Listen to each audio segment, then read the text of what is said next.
Hello, I am your grade 8 science teacher for online distance learning. I'm teacher Omar. Let's talk about forces.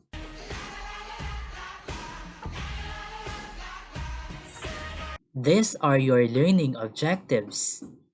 At the end of this lesson, you should be able to identify what forces are acting on an object and explain the effect of balanced and unbalanced forces on the state of motion of an object.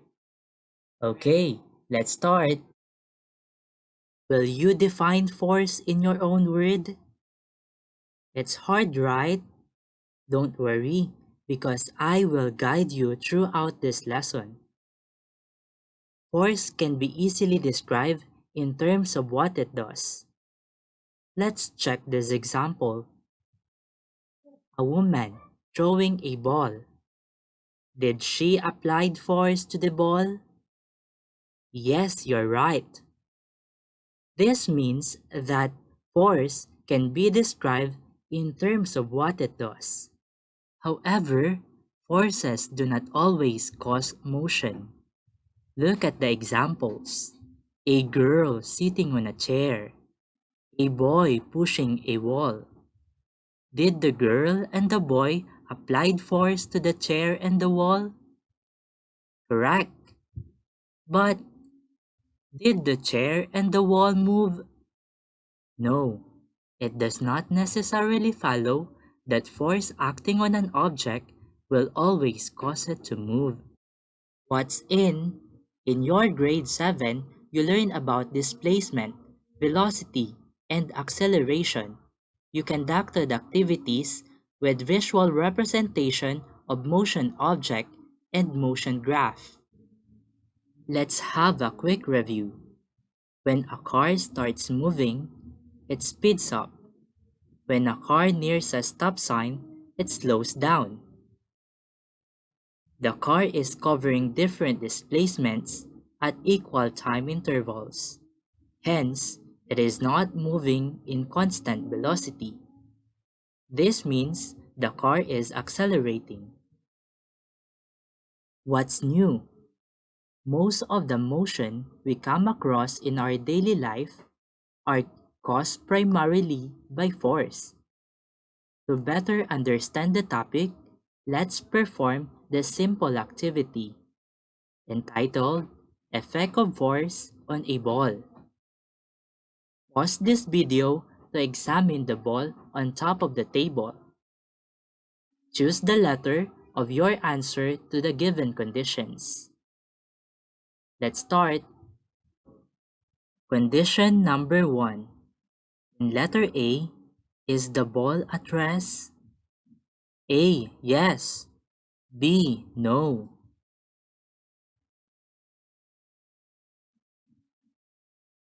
Yes. It is not moving.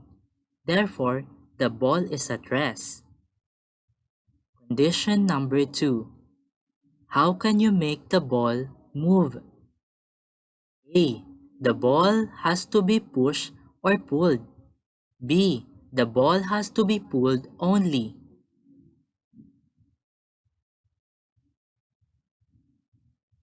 Correct. The ball has to be pushed or pulled. Condition number 3. In letter B, what happens to the ball when you push it with enough force? A. The ball moves in the same direction as the force. B. The ball does not move.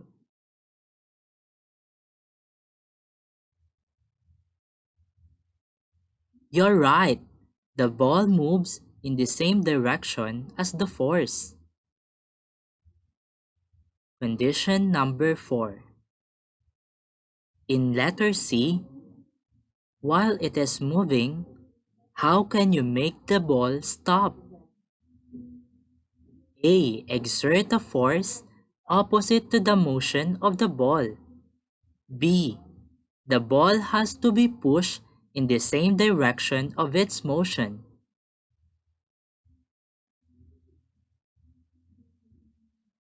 Very good. Exert a force opposite to the motion of the ball. Condition number 5. In letter D, how can we make the ball change its direction? A. The ball has to be pushed sideways. B. The ball has to be pushed in the same direction of its motion.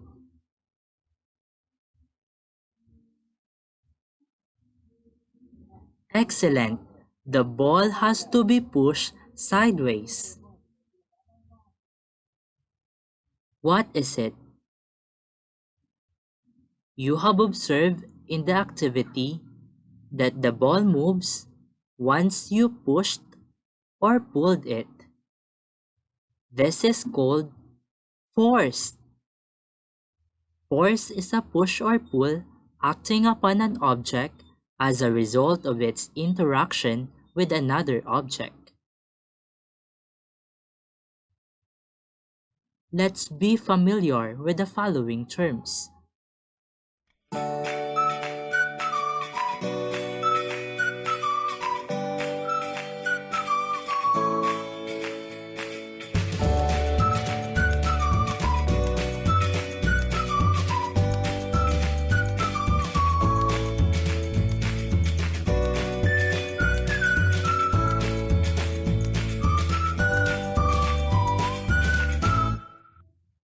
There are two types of force.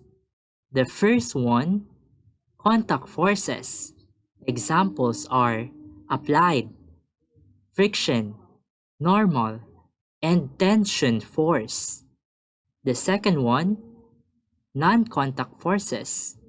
Examples are gravitational and magnetic force. Let's dive in one by one. Contact forces are forces where objects touch or contact with each other. Look at these holding hands. They are in contact. Applied force, a force given to a person or object by another person or object. Let's have an example. The boy is pushing a wall. Therefore, the boy applied force towards the wall. Friction. It is the force acting against or opposite to an object in contact with, which makes the movement of the object slow down. For example, when you kick a small box on the floor, the box will move, then suddenly stop. It is because there is an opposite force acting on the floor, and that is frictional force. There is a special type of frictional force. It is called air resistance.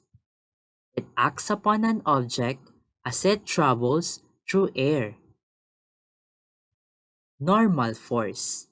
The force that acts perpendicular to the surface of the object in contact with. For example, the box on a flat surface will remain at rest. It is because there is a perpendicular force acting on it, which is called weight. Tension force. It is the force applied to the string, rope, chain, or cable, like the chandelier in your house. Non-contact forces. These are the forces where objects do not touch or contact with each other. These forces act over a zone or area called field. Gravitational force. It is the force of attraction between two objects. In the case of the Earth, this gravitational force causes object to fall down to the ground like a meteor. It also makes satellites like the moon to stay in orbit. Magnetic force. It is the force exerted on a field of attraction or repulsion, as in the case of magnets and other magnetic materials. Magnets have two poles. the North Pole, and the South Pole. The attraction may occur when two poles are not the same, while repulsion takes place with the same poles. Other than the two types of force, there are what we call balanced forces and unbalanced forces. To describe these forces, you must know two things. 1. Magnitude or the amount of force. 2. Direction of the force. Forces that are equal in magnitude but opposite in direction are called balanced forces.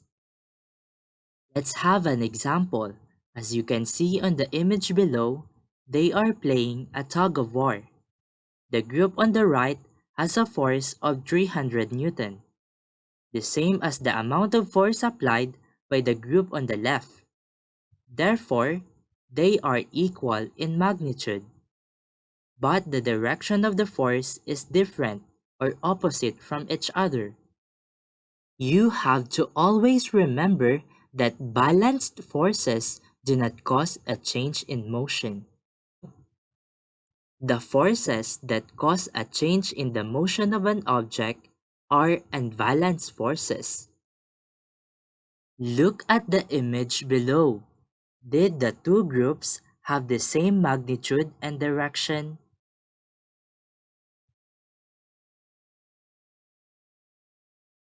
You're right. The group on the right has a magnitude of 300 Newton, while the group on the left has a magnitude of 400 Newton, meaning they are not equal in magnitude, and the direction of the force is opposite. Net force or resultant force. In an object, there may be several forces acting on it. Net force or resultant force is the sum of all forces acting on an object. Let's have a simple computation. In the game of tug of war, 300 Newton is the force applied by the group on the right. The same with the group on the left. In this case, we put positive sign to the group on the right and negative sign to the group on the left. So, what is the net force acting on the rope? To get the net force, we have to add negative 300 Newton plus positive 300 Newton. And the answer is 0. The net force is 0 since the forces are balanced with each other. Next example, there is a positive 300 Newton on the right and negative 400 Newton on the left. Will you compute for its net force?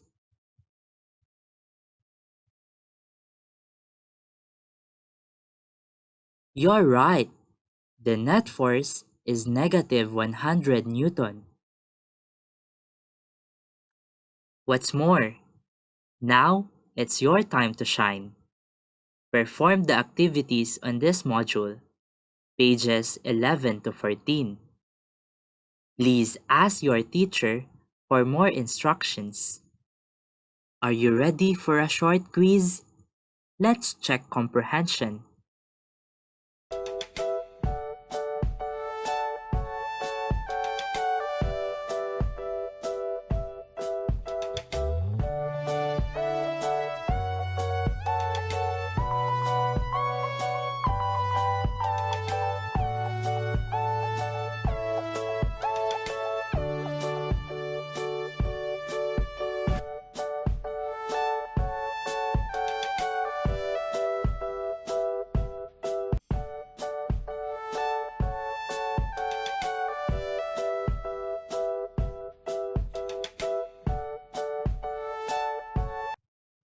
Thank you for learning with me.